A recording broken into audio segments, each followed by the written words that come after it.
pang-contest ka lang naman dati. Naging pang-latest ka na ngayon. Kung sa bagay, Apex ka lang naman dati, naging Apex ka na ngayon.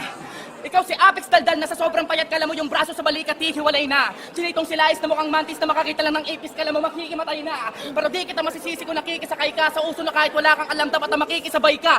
Pero sinisigurado ko anumang resulta ng battle na to sa mga sunod kong laban kahit na nanonood ka lang, makikiaray ka. Matapos ang ilang buwan mo na pakikipagjakulan sa mga kapwa mo, Seaman, I'm sure ngayon na mayaman ka na. Dati ventilador lang inaayos mo, gulat ako, pati elisin ng barko, kaya mo na. Masyado kang talentadong tarantado ka. Ang sarap mo na ihulog sa dagat na di pa nasukat at tiin sa apat itapong bakal at ikawit sa angkat tundurin ng bawat estilo mong dapat mababad sa angat. Dahil halos hangin na sa katabangan ng karga mo ng mga biodegradable skills na naluma na sa recycle bin. Para mga lumang kanta na ni-revive, na-reverse, na-rehearse, na-remake, na-remix at na-retitle din.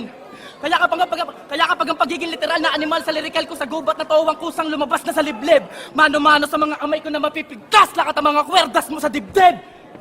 Yung mga sinabi mong kaya mo, kinaya ko na. Pero yung mga kaya ko, kaya mo ba? Excuse me.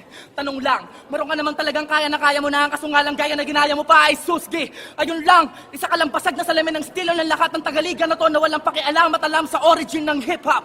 Magiging panggatong ka sa pangatlong labang ko sa pagsuplong ko na ikaw ang mokojin ng flip-top.